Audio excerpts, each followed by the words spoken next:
अगर आप भी अपनी जिंदगी को आसान बनाना चाहते हैं तो जल्दी से सब्सक्राइब कीजिए ब्रिज कन्या को।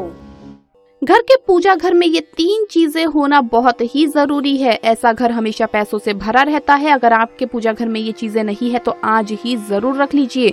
इसी के साथ दोस्तों इस वीडियो में हम जानेंगे कि पूजा करते समय कौन सी वो गलतियां हैं जो आमतौर पर सभी घरों में देखी जाती है और ये आपको कभी भी नहीं करनी चाहिए, वरना इससे देवी देवता आपके घर में वास नहीं करते। तो पूरी जानकारी के लिए इस वीडियो को अंत तक जरूर देखिएगा। नमस्कार दोस्तों, स्वागत है आप सभी का एक बार फिर से। दोस्तों सच्ची श्रद्धा से कमेंट्स में जरूर लिखे हर हर महादेव।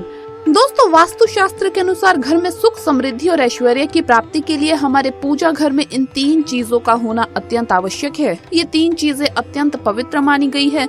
इन्हें पूजा घर में रखने से ही घर में सकारात्मक ऊर्जा का संचार होने लगता है, जिस कारण से घर परिवार में सुख शांति बनी रहती है और परिवार के सदस्यों को हर कार्य में सफलता मिलती है। दोस्तों हमारी भारतीय संस्कृति में छोटी या बड़ी किसी भी तरह की पूजा को करने के कुछ निश्चित नियम निर्धारित किए गए हैं और इन नियमों का पालन करते हुए ही हमें पूजा पाठ करना चाहिए, क्योंकि तभी हमारी पूजा का कोई अर्थ होता है और हमारी आराधना का हमें फल भी मिलता है। कई बार हम पूरी श्रद्धा और भक्ति से पूजा पाठ तो करते हैं, लेकिन फिर भी हमारी मनोकामना पूरी नहीं होती, हमारे कष्टों का निवारण भी नहीं हो पाता और हमें मानसिक शांति भी नहीं मिलती। ऐसा क्यों होता है? इसके पीछे का कारण वास्तु दोष हो सकता है और इन वास्तु दोषों को दूर करने के लिए हमें वास्तु शास्त्र में बताए गए कुछ उपाय अवश्य ही करने चाहिए। हमारे शास्त्रों में जितनी भी पूजन सामग्री बताई गई है उनमें सभी वस्तुओं की अपनी एक विशेषता और महत्व होता है, चाहे वो कुमकुम हो, रोली हो, चावल हो, कपूर हो या फिर धूप, दीप और नैवेद्य इत्यादि हो।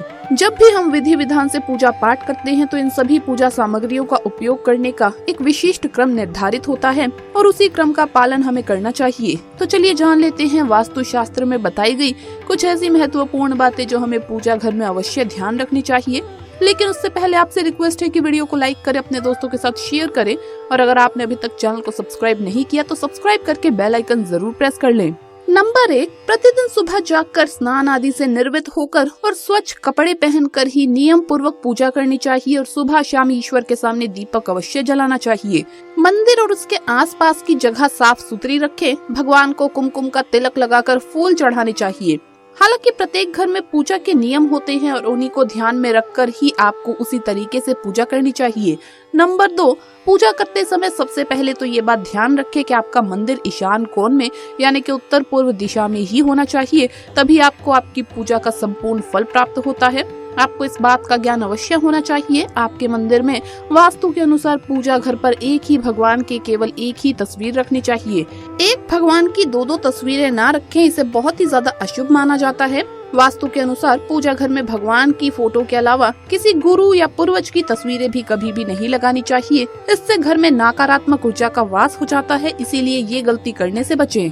नंबर 4, याद रखें कि भगवान के प्रसाद को कभी भी पूजा के पहले चक्कर झूठा नहीं करना चाहिए। साथ ही भगवान पर चढ़ाए जाने वाले फूलों को या फिर धूप बत्ती तथा किसी भी अन्य पूजा सामग्री को सूंघ कर नहीं देखना चाहिए। ये शास्त्रों की दृष्टि से अनुचित माना गया है।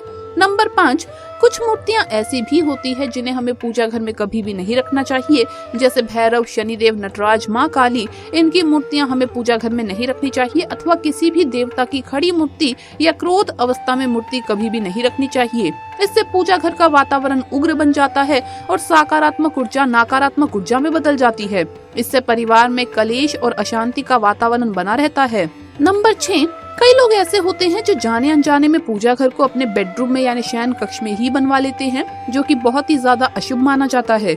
वास्तु शास्त्र में ऐसा करने पर तेजी से वो व्यक्ति गरीब होता चला जाता है, इसीलिए ऐसा करने से बचे। और अगर आपको किसी भी मजबूरी में या स्पेस की कमी के चलते अपने बेडरूम में पूजा घर बनाना पड़े तो उस पे लाल रंग का पर्दा कर दें और रात को सोने से पहले वो पर्दा जरूर ढक दें। नंबर 7, अक्सर लोग ऐसे होते हैं जो अपने मंदिर में कई दिनों का कचरा रख लेते हैं, जैसे कि बासी फूल, अगरबत्ती के पुराने डिब्बे, देसी घी का खाली डिब्बा और मंदिर में बिछा हुआ पुराना कपड़ा। इन चीजों पर ध्यान ही नहीं देते और इसी वजह से उस व्यक्ति को सीधे तौर पर बहुत जल्दी गरीबी अपना शिकार बना लेती है और वो घर कंगाल होने लगता है। देवी देवता भी उस घर में नहीं रहते, इसीलिए इन चीजों पर ध्यान दें और धन की देवी माँ लक्ष्मी को प्रसन्न करें। आइए अब जानते हैं कि हमें पूजा घर में कौन सी 3 चीजें अवश्य रखनी चाहिए। पहली चीज है दोस्तों गंगा जल। हमारे शास्त्रों में गंगा जल को अत्यंत ही पवित्र माना गया है, इसीलिए पूजा घर में गंगा जल का होना अत्यंत आवश्यक है। गंगा नदी सभी पापों को नष्ट करने वाली तथा सभी व्याधियों का नाश करने वाली है, इसीलिए अगर आपके पूजा घर में एक तांबे के छोटे से पात्र में आप गंगा जल भर कर रखते हैं तो इससे आपके पूजा घर की शुद्धता बनी रहेगी और आपको आपकी पूजा का संपूर्ण फल प्राप्त होता है। दूसरी बात, शंख। पूजा घर में शंख का होना अत्यंत आवश्यक माना गया है। शंख से निकलने वाली ध्वनि से संपूर्ण घर का वातावरण पवित्र हो जाता है।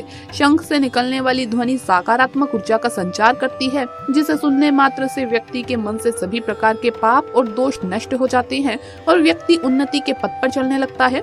इसीलिए घर में नित्य शंख की ध्वनि अवश्य ही निकालनी चाहिए। तीसरी बात, कलश। शास्त्रों में कलश को पूर्णता का प्रतीक माना गया है, चाहे वो सत्यनारायण की पूजा हो, दीपावली, नवरात्रि का पर्व हो या फिर किसी प्रकार का उत्सव हो और मांगलिक कार्य हो। कलश की स्थापना किए बिना सब कुछ अधूरा माना गया है।